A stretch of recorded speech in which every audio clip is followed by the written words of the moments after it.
total war.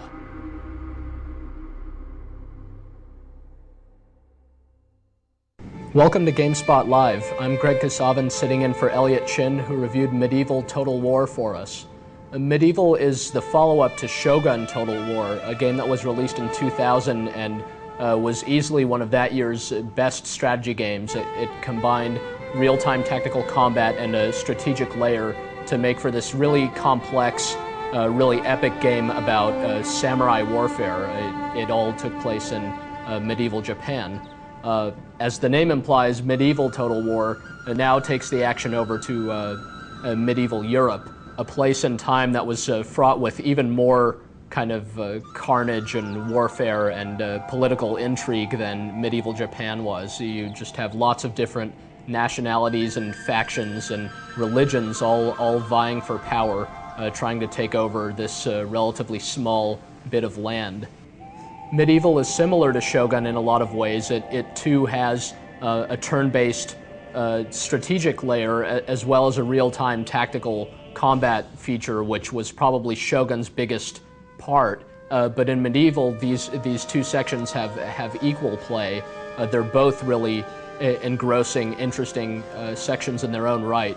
In the campaign, you could play as one of a dozen different factions, and the goal is the same, to take over all of the continent.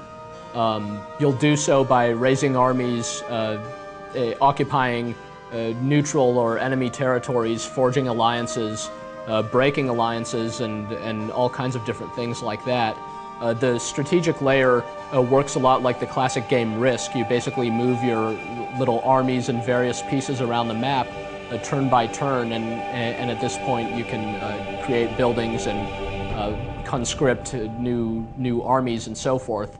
As the ruler of your faction, you of course have generals and other officers working under you, and for their valor in combat you can grant them land and give them their own land that they can take over. And if the general is particularly shrewd, he might have a very high business acumen. He may generate more revenue out of that province for you, or may help raise better troops from that area. But you have to be careful, because if you give land to an incompetent general, that province might lose its loyalty.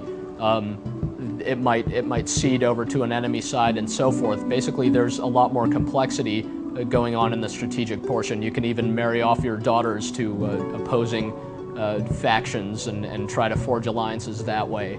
There's really enough going on in the strategic game that you might want to just concentrate on that.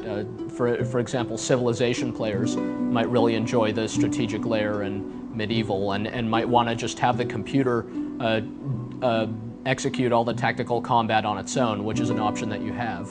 You can also just engage in a tactical battle without any of the strategic trappings.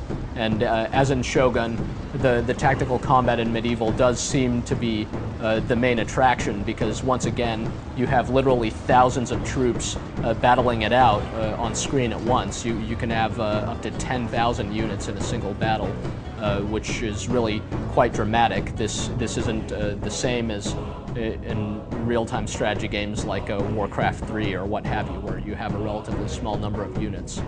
Likewise, the combat in Medieval is very, very realistic. Don't expect your units to be instantly responsive. Don't expect them just to do exactly what you say.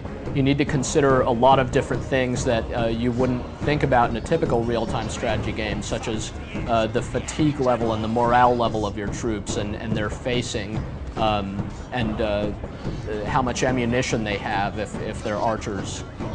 All these subtle factors play a really important part in Medieval's battles, and actually a lot of the action takes place not during an actual clash between two armies, but before, preparing for the fight, getting into the proper position, getting your armies into the right formations. And then by the time your armies actually clash with the enemy, a lot will already have been decided by how shrewdly you prepared for things. It's really quite complex and rewarding and subtle. You won't do well at Medieval the first few times you play. you should definitely try the tutorial. But it's the sort of game that you could stick with over the long haul and just get better and better at as you learn its various intricacies, both in the tactical combat and in the strategic portion. When Shogun was released in 2000, it looked quite impressive. Medieval uses the same graphics engine, and it hasn't held up very well. The game really doesn't look like much, although when you have thousands of units clashing, it's still pretty dramatic.